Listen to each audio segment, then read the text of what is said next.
Bonjour ou bonsoir à toutes et à tous.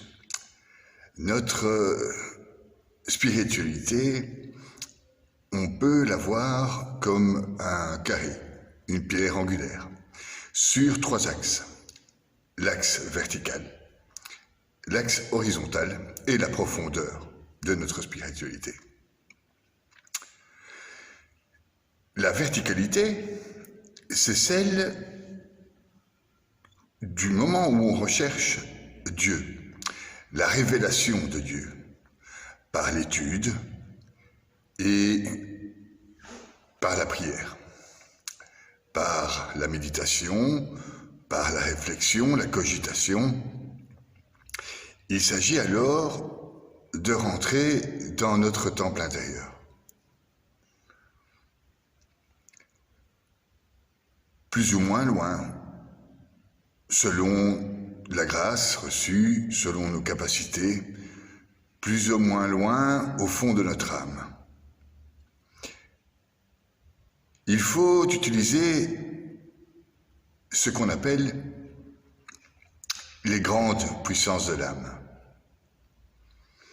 qui sont la volonté, l'intelligence et la foi.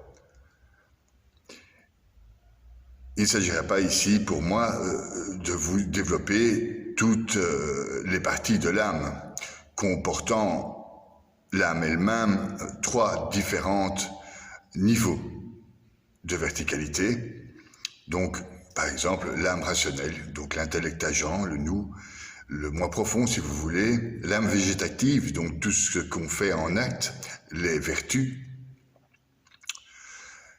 l'énergie dans la matière, et l'âme sensible, les cinq sens, la mémoire, l'imagination.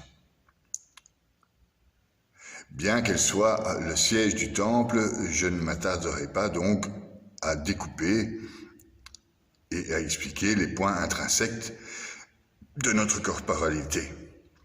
Corporalité de l'âme qui se situe à la fois sur l'axe vertical et sur l'axe horizontal de notre partie spirituelle. Nous existons dans le temps, donc de manière horizontale, dans la matière. Et nous pouvons, en tant que créatures, parler de spiritualité que si nous existons dans l'histoire. En clair, lorsque nous sommes vivants, nous parlons de spiritualité. Le non-existant, les mondes supérieurs, le non-existant, lui, n'est pas spirituel. Comme nous pouvons l'entendre, nous, aujourd'hui, ils appartiennent aux mondes transcendantaux, à la partie verticale, qui mène à Dieu, donc le dessus de nous-mêmes, les anges. Les anges, par exemple, peuvent en même temps être des guides et en même temps être des démons, selon l'unité divine. Sainte Thérèse, Sainte Catherine de Sienne, des milliers de saints, grâce aux anges, entendent, bavardent, voient Dieu dans ce qu'on appelle l'oraison et dans ce qu'on appelle l'extase pour Hildegarde et Catherine et Teresa. Enfin, cette extase qui vient d'ailleurs verticalement donc hors de soi et d'où on obtient la divine révélation.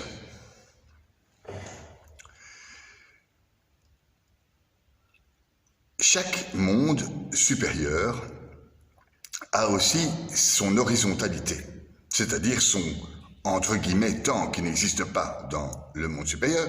Il a aussi son organisation, si vous voulez. Il y a, par exemple, dans le monde des anges, des classes d'anges, dans le monde des âmes, des classes d'âmes. Il ne s'agira pas, dans cette capsule, de vous détailler les classes d'anges et les classes d'âmes. Mais ni de parler de la hiérarchie céleste. Je peux faire un bref topo pour vous expliquer la manière horizontale de la verticalité des anges et des âmes. Donc, dans les hiérarchies angéliques, par exemple, il y a dans la première classe des anges les séraphins, les chérubiens, les trônes. Dans la seconde classe des anges, ou hiérarchie, les dominations, les puissances et les trônes. Dans la troisième hiérarchie, il y aura les vertus, les archanges et les anges.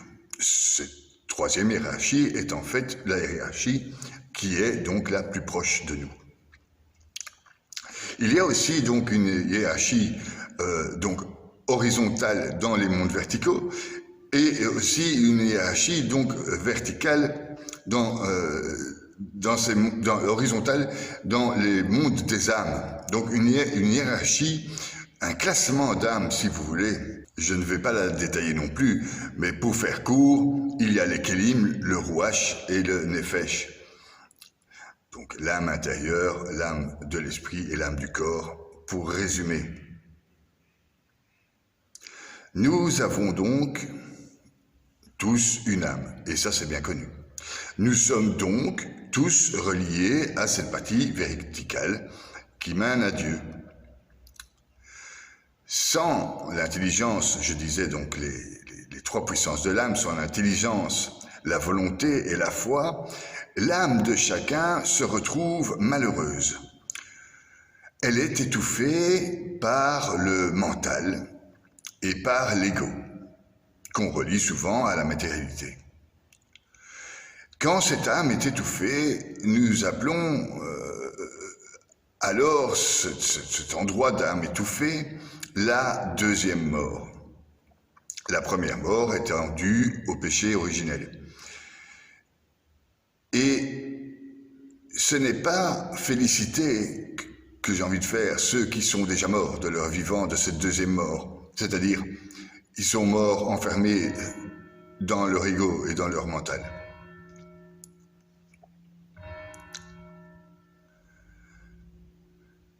La deuxième mort est très très bien représentée, ou on en parle très très bien dans la Bible, dans l'Apocalypse au chapitre 20. Heureux et saints ceux qui ont une part à la première résurrection. Sur eux, la seconde mort, donc la deuxième mort, n'a pas de pouvoir. Ils seront prêtres de Dieu et du Christ et régneront avec lui pendant 1000 ans. Ça vaut donc la peine d'avoir la foi et de s'élever spirituellement. C'est une résurrection spirituelle permanente. La verticalité de l'âme, de notre âme, vers la parole divine, vers la lumière divine, vers les mondes supérieurs et transcendantaux. Vous l'avez compris, il est toujours question d'intelligence, de volonté et de foi. Ces trois attributs, puissance de l'âme, nous permettent de conceptualiser les différents niveaux des mondes supérieurs. Ce concept est développé par les mystiques juifs de manière exceptionnelle dans la Kabbale. Il me sera impossible de vous expliquer en une capsule ce que le Maharal de Prague a expliqué dans les livres concernant les différents mondes transcendantaux. Néanmoins, donc pour aller vers cette verticalité, je vais quand même essayer d'en faire un bref résumé de ces différents mondes. Il y en a 4, en fait il y en a 5. Il y a le monde de l'Atsilut, les émanations, je vais détailler tout après, le Briar, la création, Yetzira, la formation, Asiya, l'action, le monde de l'action dans lequel nous sommes. Il y a le cinquième monde, ou premier monde, ça dépend comment, cinquième monde, ou premier monde, le monde de la dame Cadmon. Ce monde est apparu, selon les kabbalistes, après la rétractation de Dieu. Dieu s'était rétracté, il a fait un jeûne sur lui-même, il a laissé la place pour la création et pour ce qu'on appelle l'Adam Kadmon, l'homme primordial, qui ne pas confondre avec Adam Aishon, qui est l'Adam de Ève. L'Adam Kadmon est celui issu de la rétractation de Yod-Hé-Vav-Hé. Dieu s'est rétracté, a fait un jeûne sur lui-même pour laisser place à ses créatures. Pour laisser passer alors les hypostases, les lumières divines, qui représentent en fait la création de l'homme et de l'univers, à l'image et à la ressemblance de Dieu.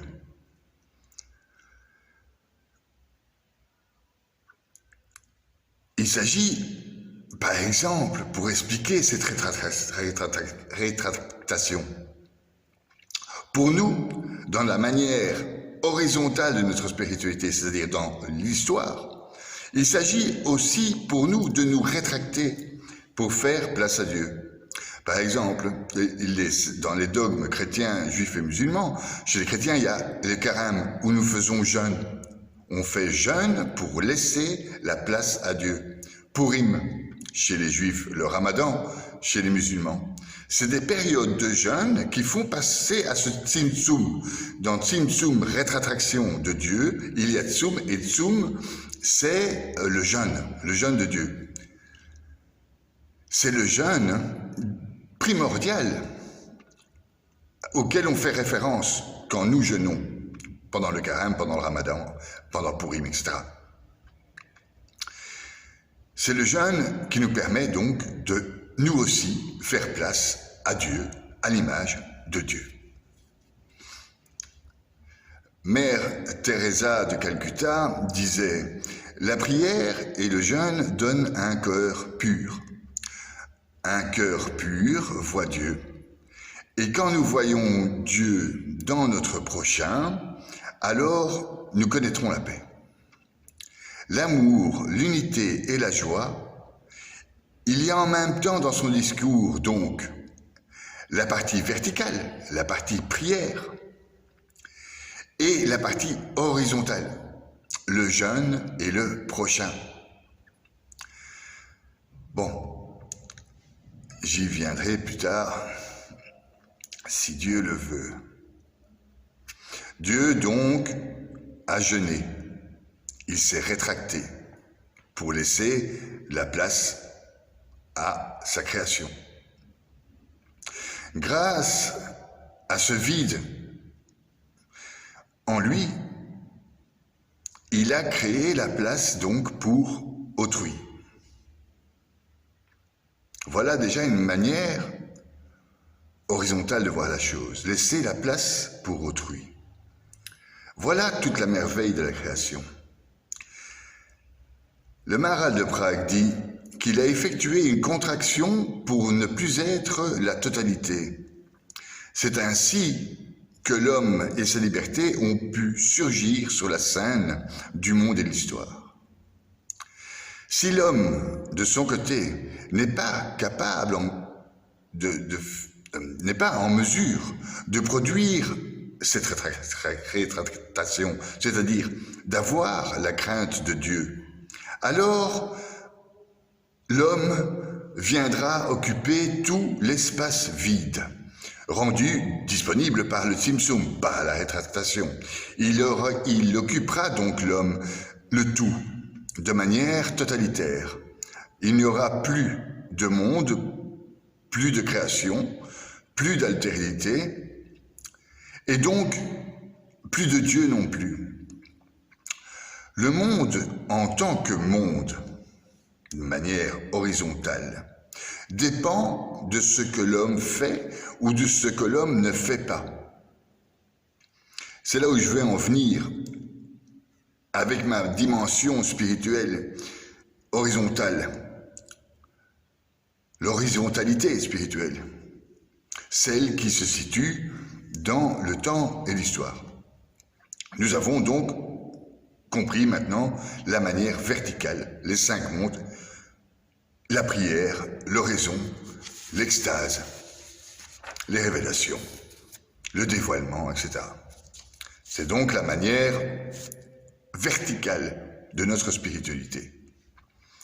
Celle la plus gratifiante, celle qui donne les goûts et les contentements, comme disait Sainte Thérèse d'Avila dans son œuvre Le Château intérieur.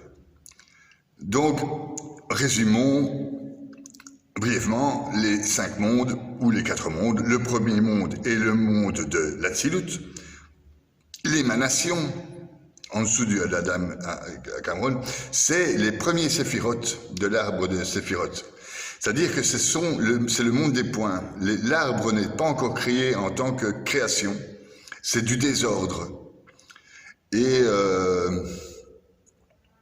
c'est ce monde du désordre qui va s'ordonner pour maintenir tous les autres mondes. Donc c'est le monde des attributs divins, si vous voulez, mais de manière désordonnée. C'est le plus haut des 4 mondes, après la Dame Cameron évidemment. Le deuxième monde s'appelle Bria. C'est le monde de la création, c'est le monde des âmes. C'est le premier monde où des entités séparées, c'est-à-dire les séphirotes, les attributs divins, ont la possibilité d'exister. L'ordre séphirotique, donc dans l'arbre de vie, l'ordre séphirotique se met en place.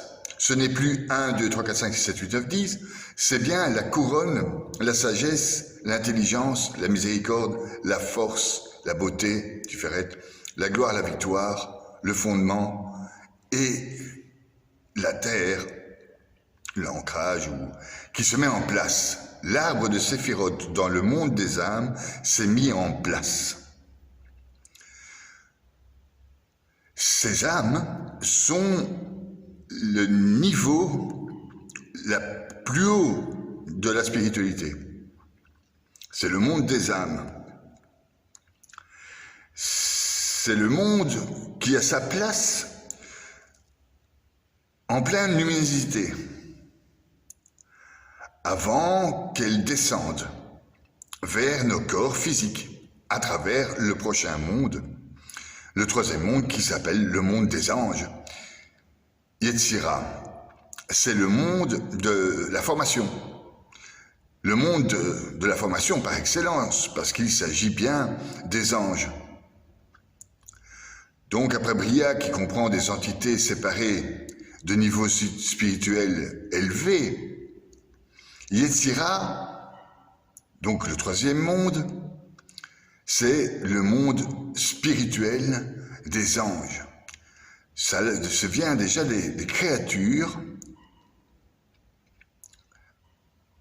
envoyées de Dieu pour nous. Ce sont des entités séparés, les anges ont une forme spirituelle. À la différence de l'âme, il y a 2 grandes catégories d'anges. Il y a les anges de la nature, qui apparurent au début de la création, quand Dieu fit la terre, et qui sont responsables de tout ce qui est naturel. Et puis il y a les anges de la récompense et de la punition. C'est là où interviennent donc les mauvais anges et les bons anges. Ils accomplissent la volonté divine et sont remplacés, ces anges, constamment par rapport à l'attitude que nous avons, nous,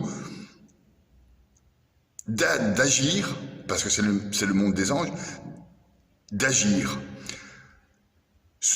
Ils changent en fonction des actes des hommes. Donc, au plus les hommes sont pourris, en clair, au plus les mauvais anges seront présents. Donc, c'est le troisième monde, juste au-dessus de nous, le monde transcendantal, le monde des anges. Le quatrième monde dévoilé par Dieu se nomme Asiya. Asiya, c'est le monde de l'action. Mais alors, l'action primordiale, c'est-à-dire Adam et Ève, on y est. C'est le monde qui mène à l'existence physique. Je ne vais pas vous refaire l'histoire de la Genèse. Donc, c'est le monde le plus éloigné, c'est le monde transcendantal, quand même, mais le plus éloigné de la lumière divine, le plus éloigné du divin. C'est-à-dire que dans ce monde, il y aura les filtres. C'est pour ça que la révélation n'est jamais complète, on ne voit jamais Dieu face à face, parce qu'il y a plein de filtres. Quand bien même on aurait toutes les vertus, quand bien même on serait un grand sage, on aurait toujours le filtre des anges, le filtre des âmes, le filtre des émanations, etc. Donc, dans le monde d'Asiya, le monde de l'action, tout ce qui est présence physique, existence physique, est disponible. Et même les forces opposées, les contraires, le mal, le bien, est permis. C'est le monde de l'homme en tant qu'entité libre de pouvoir faire le bien et le mal, conscient d'avoir deux côtés. Donc, c'est le monde de l'action. Notre spiritualité nous demandera, dans ce monde, d'aller vers Dieu, verticalement et horizontalement. Verticalement en priant et en le connaissant, en le craignant, et horizontalement en menant nos vertus inexorablement vers Dieu, c'est-à-dire le bien, en utilisant notre libre arbitre pour ne faire que ce qui plaît à Dieu. Bon, cette manière dont je parle maintenant, c'est bien la manière verticale. Et aussi horizontale, dans les actions que nous faisons. Cette nature qui nous entoure a seulement le nom de nature, mais a aussi un nom divin qui s'y rapporte. Et le plus souvent, on nommera Elohim. Elohim est le nom divin qui représente l'existence de cette nature et l'existence des sept cieux.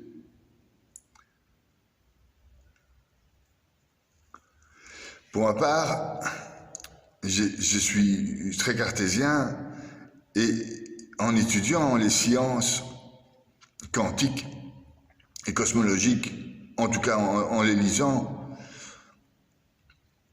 on peut voir qu'aujourd'hui les sciences quantiques corroborent ce que la Bible écrit depuis 5000 ans.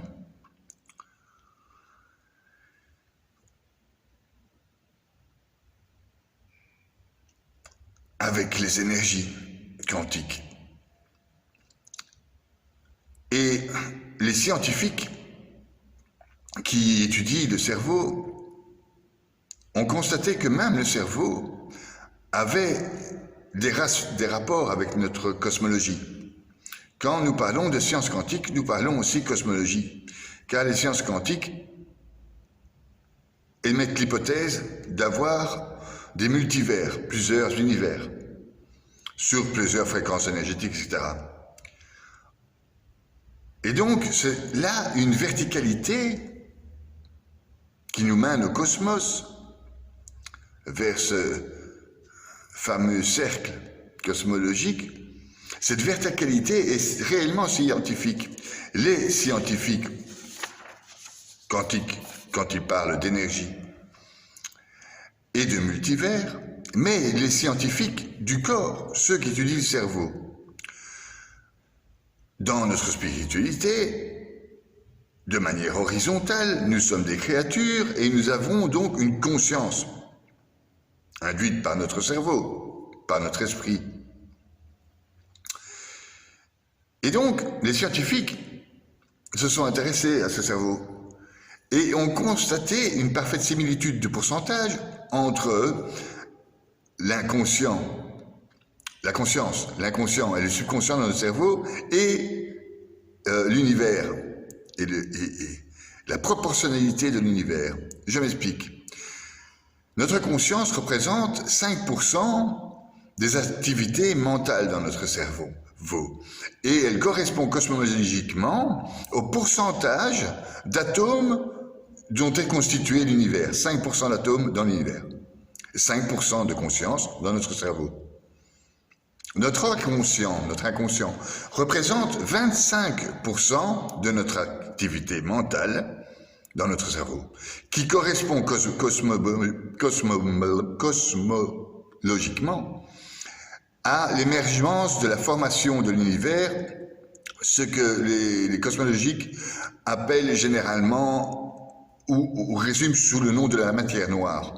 25% d'inconscient correspond donc à cette matière noire dans l'univers, 5% aux atomes dans l'univers, et 70%, donc 70% pour les Belges, de notre activité mentale, c'est notre subconscient.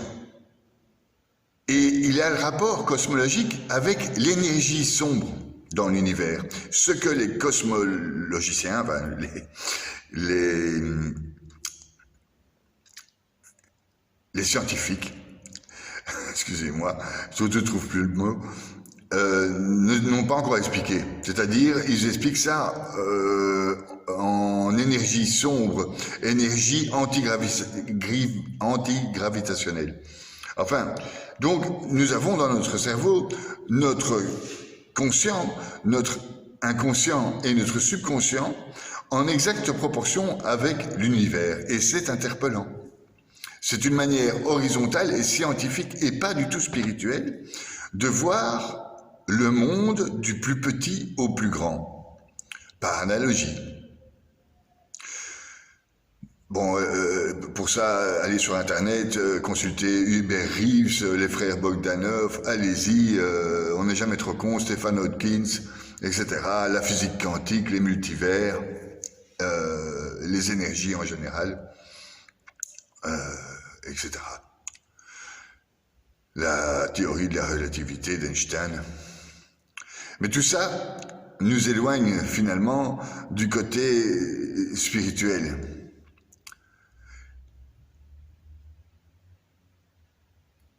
Revenons donc à notre âme, notre intelligence, notre volonté et notre foi, celle qui nous fait avancer de manière horizontale et verticale. Cette intelligence que les scientifiques ont d'étudier, comme je viens de le développer.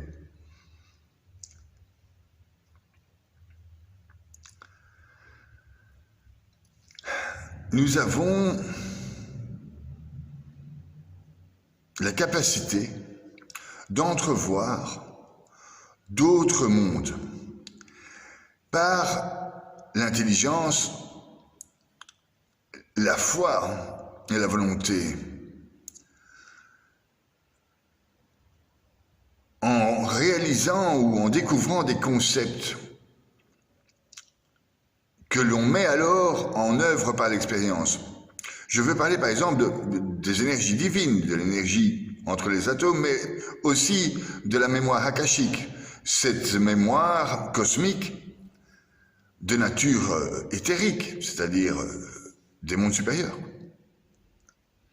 qui est telle qu'une pellicule sensible. Cette mémoire akashique enregistrerait énergétiquement toute la mémoire du monde. Ce sont des concepts. Ce sont des concepts où alors nous utilisons notre spiritualité, notre science, pour en avoir une sorte de dévoilement. Ça veut dire que nous allons alors utiliser notre spiritualité vers le haut, vers l'existence d'un créateur. Parce que finalement, maintenant la physique quantique ne nie plus l'existence d'un créateur, depuis Einstein. Qu'est-ce que je disais ?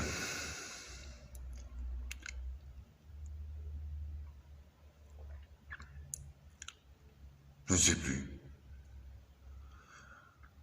Bon, des mystiques,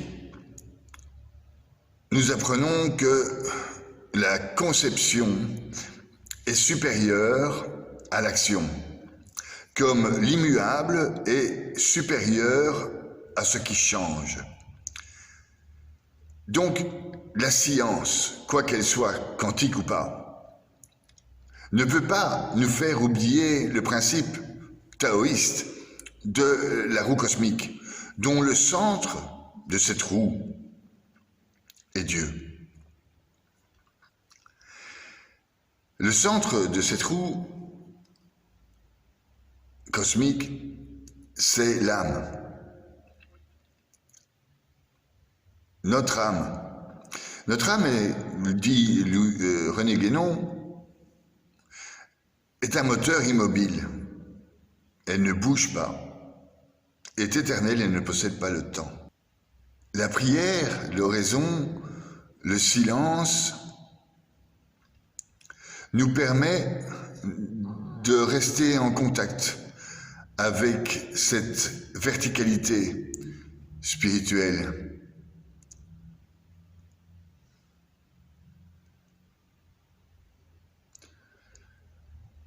Le même leitmotiv, si vous voulez. Aimer, étudier ou connaître, et prier se retrouve de manière horizontale. Notre spiritualité est horizontale. Ce que je nomme ici dans cette capsule, la spiritualité horizontale. Pour donner exemple de cette spiritualité horizontale, prenons l'image la plus parfaite, celle de Jésus-Christ, notre Seigneur.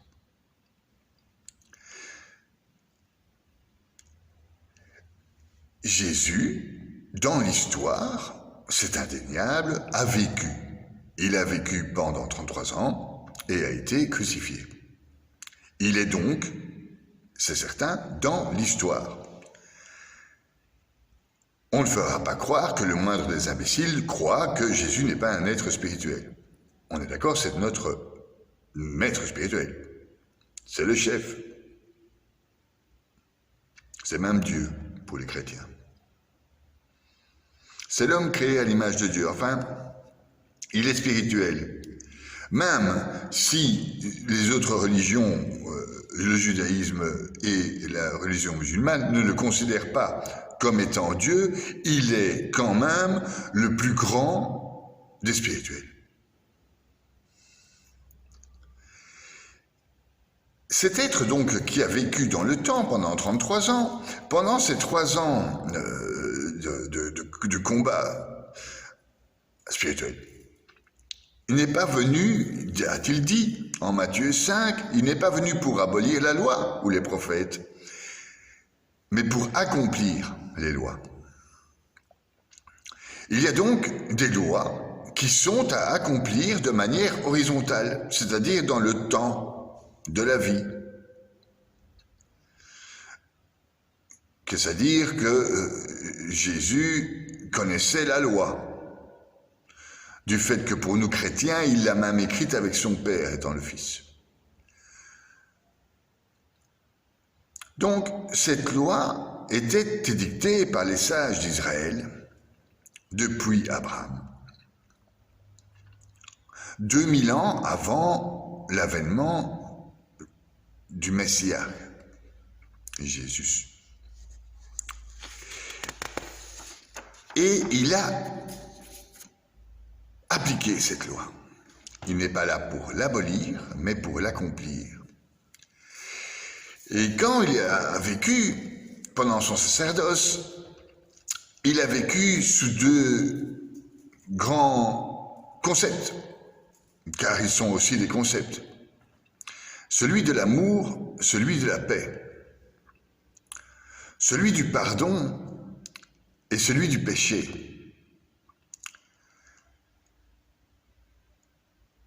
Deux grands concepts sortent du Nouveau Testament quand on a demandé, en Matthieu 22, quand ses disciples ont demandé, mais quels sont les deux commandements les plus importants pour toi, Jésus? Il a répondu,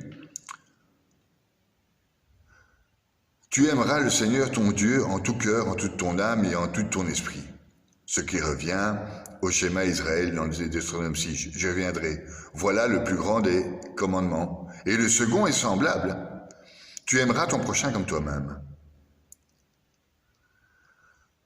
Alors bon, tu n'aimeras qu'un seul Dieu, un, Érad, l'unité, un seul Dieu. Écoute Israël, le Seigneur ton Dieu est l'unique, tu aimeras le Seigneur ton Dieu de tout ton cœur, de toute ton âme, de toute ton force, etc. Dans Deutéronome 6. Donc, l'unité, Érat, un seul Dieu, c'est le point fondamental à comprendre dans le monothéisme. Ce un qui fait le jeûne sur lui-même pour laisser passer sa création. Ce un qui se fait plus petit que tout le monde pour entrer dans notre âme. Vous imaginez qu'une partie de Dieu est dans votre âme. Dans certains sacrifices comme le jeûne. Dans l'Eucharistie pour les chrétiens.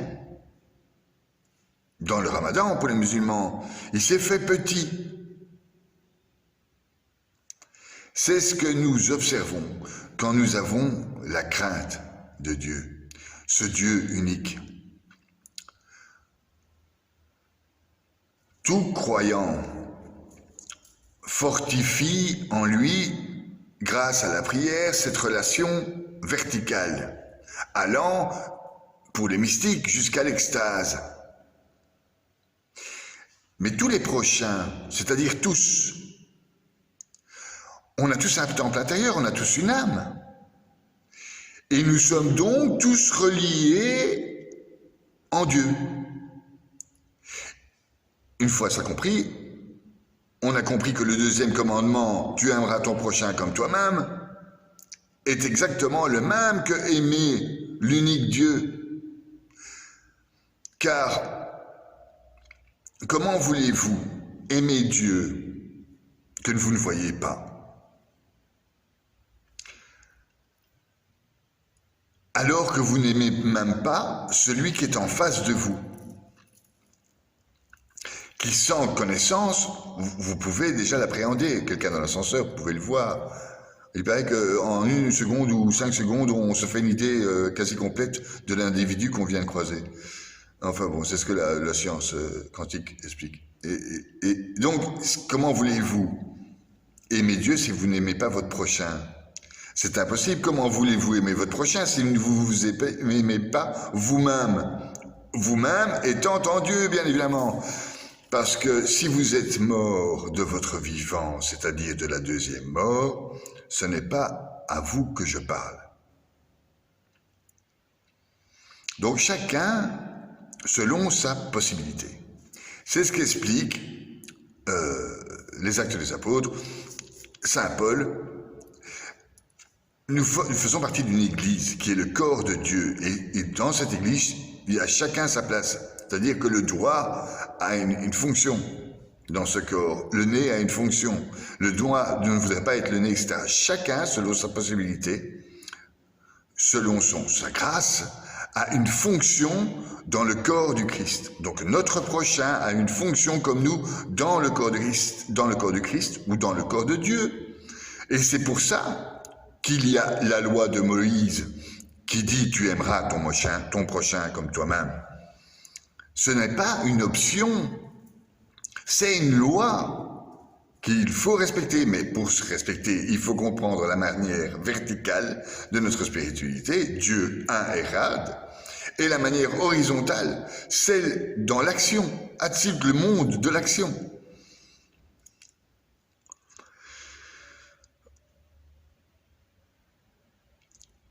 Il dit aussi dans le Nouveau Testament, Jésus, « Celui qui entend mes paroles et ne les met pas en pratique est comparable à un homme prévoyant qui a construit sa maison sur le roc. » Donc, celui qui entend mes paroles que je dis et les met en pratique, on est d'accord, est comparable à un homme prévoyant qui a construit sa maison sur le roc. Il faut donc mettre en pratique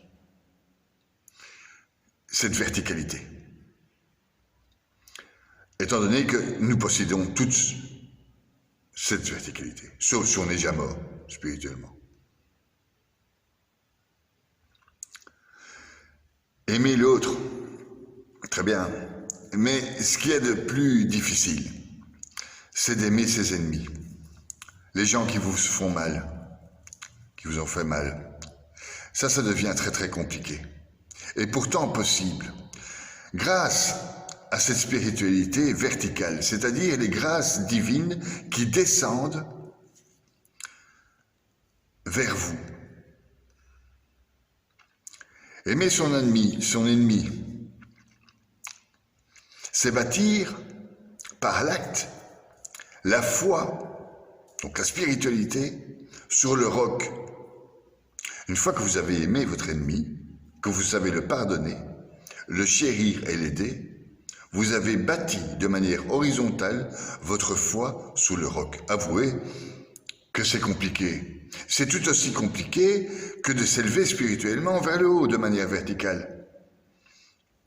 Aujourd'hui, on entend parler, sans vouloir critiquer, pardonnez-moi, on entend parler souvent d'êtres spirituels, des êtres de lumière, des travailleurs de lumière, qui n'ont absolument aucune foi en Dieu, qui n'ont absolument aucune connaissance, ni aucune volonté d'aller au-dessus de cette fameuse lumière, qui pour moi pourrait être comparable à la lumière au plafond d'une lampe. C'est-à-dire qu'ils ont allumé un interrupteur, ils ont vu une lumière.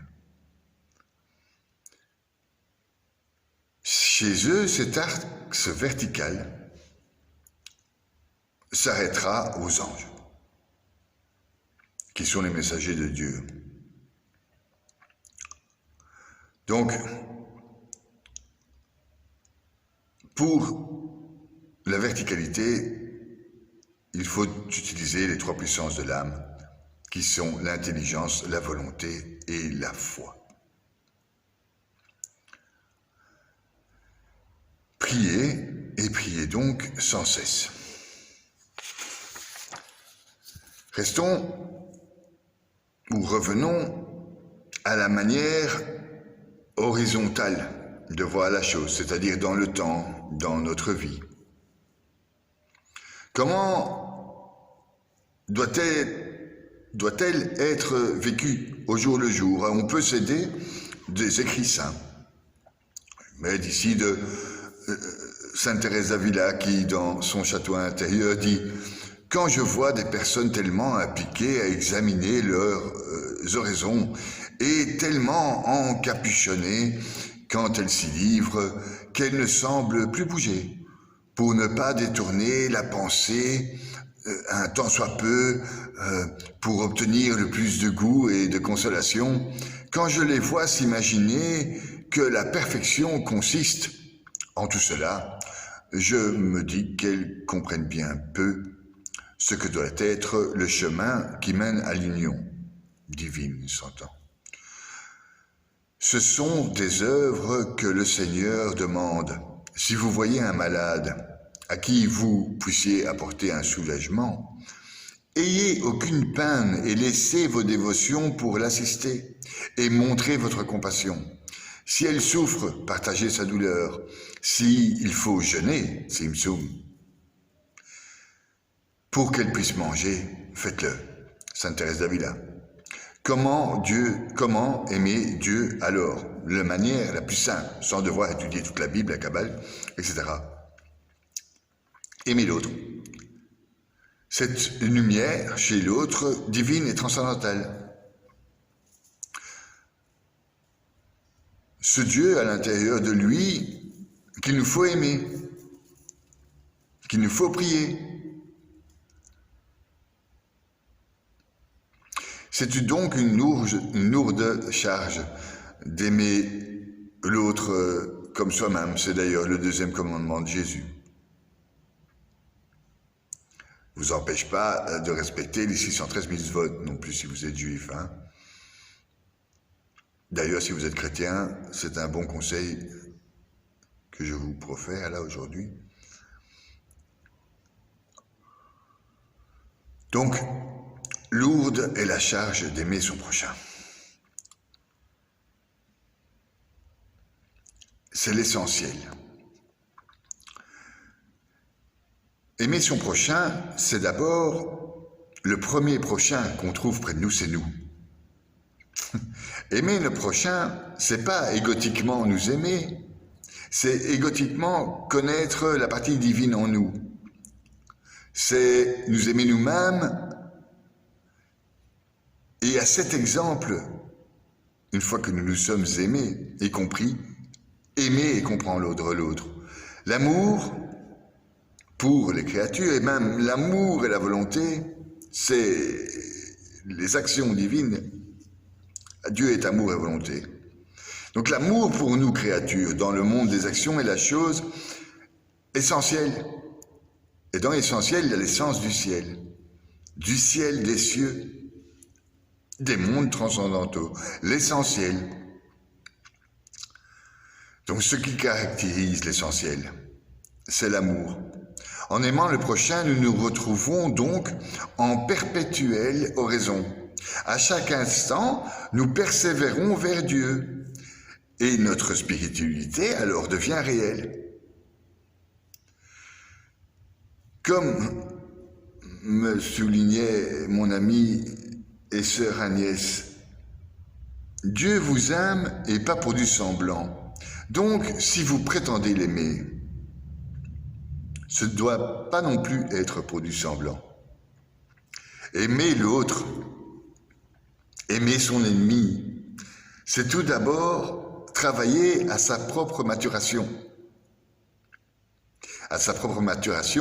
spirituelle.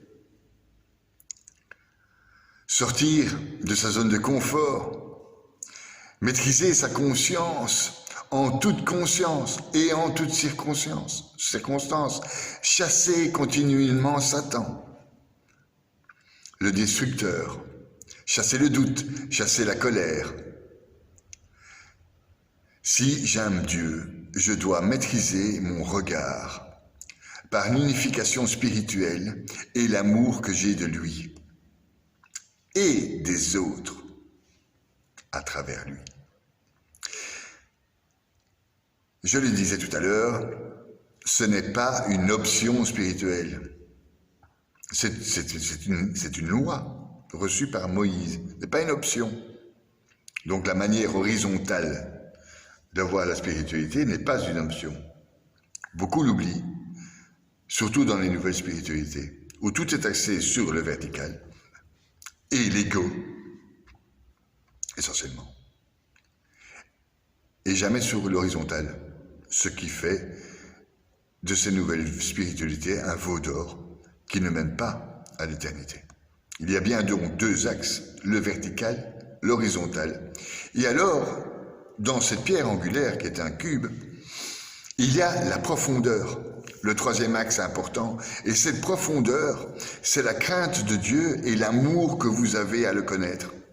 Si vous avez la crainte de Dieu et l'amour de Dieu, vous aurez l'amour du prochain et la crainte de Dieu à travers le prochain. Saint Jean Chrysostome disait un truc, les langues mauvaises sont des mouches calomniantes, pareilles à des insectes qui s'attachent aux plaies et qui sucent. Ces sortes de gens mordent au péché des autres et pas aux leurs. Ils puisent des germes de maladie qu'ils communiquent ensuite à ceux qui vivent autour d'eux. Ça devient contagieux. Par contre, ceux qui font le bien sont comparés par Saint Jean Chrysostome à des abeilles qui, au lieu de recueillir le poison et de rendre tout contagieux, s'appliquent à composer le miel d'une excellente suavité. Et c'est pour ça qu'elles volent au-dessus des prairies spirituelles où fleurissent la vertu et les saints. Saint Jean Chrysostome. Soyons ces abeilles vertueuses, car c'est contagieux. Le mal est contagieux, mais le bien est contagieux. L'amour de l'autre, ce n'est pas une sensation de bien-être. La rédemption par l'amour, ce n'est pas un wellness, un bain à bulles, un bain d'autocomplaisance. Mais c'est une libération d'être compressé par son propre moi, par l'avidité que j'ai d'assouvir mes passions et l'avidité que j'ai d'assouvir tous mes désirs. Que l'autre soit à ma portée comme son corps est à ma vision. Cette volonté spirituelle horizontale dans la vie est contre nature.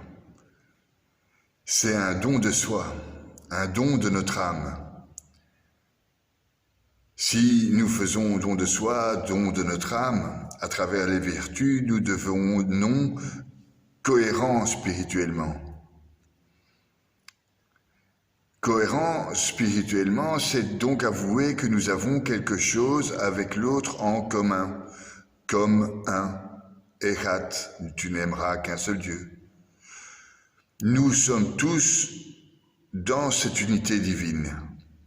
L'échange d'amour avec l'autre, c'est comme être sur la même longueur d'onde et tisser une toile, tisser un réseau.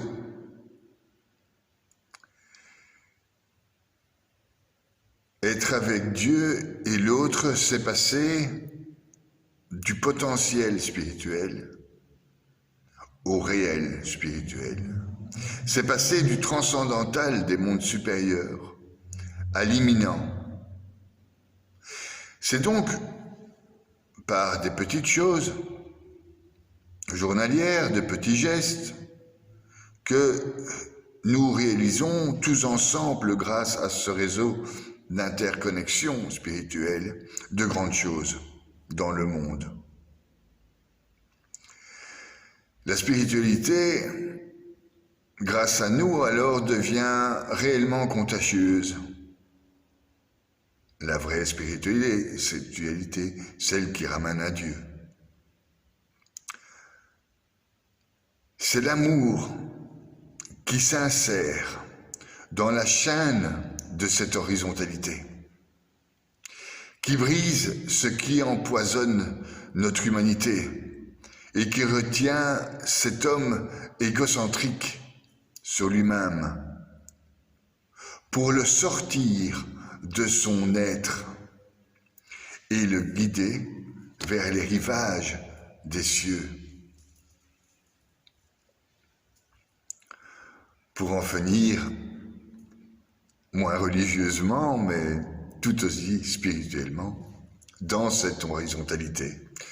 Nous avons des grands cinéastes qui ont fait Le Seigneur des Anneaux, Avatar, et dans Avatar,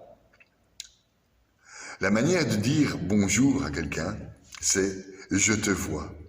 Ça fait « je te vois tel que tu es, je vois le fond de toi, je vois où réside ton âme, je te vois sans te juger, sans te blâmer, j'accueille le tout de toi, je te vois sans attendre quoi que ce soit de toi.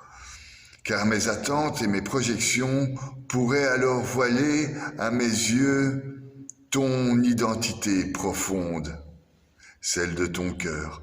Je te vois dans toutes tes dimensions spirituelles. Je te vois car tu es déjà en Dieu. Je te vois, c'est ma façon de t'accueillir, toi, sans condition. Je te vois, c'est t'autoriser à être. Je te vois. C'est dans Avatar. C'est l'étoile de Dieu avec l'autre. Regarde, cette étoile dans Tolkien, le Seigneur des Anneaux. Excusez-moi, mon Seigneur, mais je dois en parler. Le Seigneur des Anneaux, c'est une manière horizontale de voir cette spiritualité. Réfléchissez, Hélène Silla Lumen Omnitielvo. Une étoile brille sous le jour de notre rencontre. Il a eu la grâce, Tolkien, quand il a écrit ça. C'est peut-être cette étoile qu'il utilise dans ses romans qui a permis au roi mage de trouver la crèche de Joseph et de Marie. Cette imagination qui nous mène aux cieux, les cieux communs, une fois ouverts, ne peuvent arrêter la profusion d'amour. Où est le roi des Juifs qui vient naître? Nous avons vu son étoile à l'Orient et nous sommes venus nous prosterner devant lui. C'est ni Avatar, c'est ni le Seigneur des Anneaux, c'est la Bible. Levez les yeux et regardez qui a créé tout cela, celui qui déploie toute l'armée des étoiles et les appelle chacune par leur nom. Alors, sans nous fatiguer, nous aussi, de l'autre divin et du divin vers l'autre en nous, élevons-nous spirituellement de manière verticalement, par la volonté, l'intelligence et la foi, par la prière, l'oraison, et horizontalement, par la volonté, l'intelligence et la foi, par nos actes.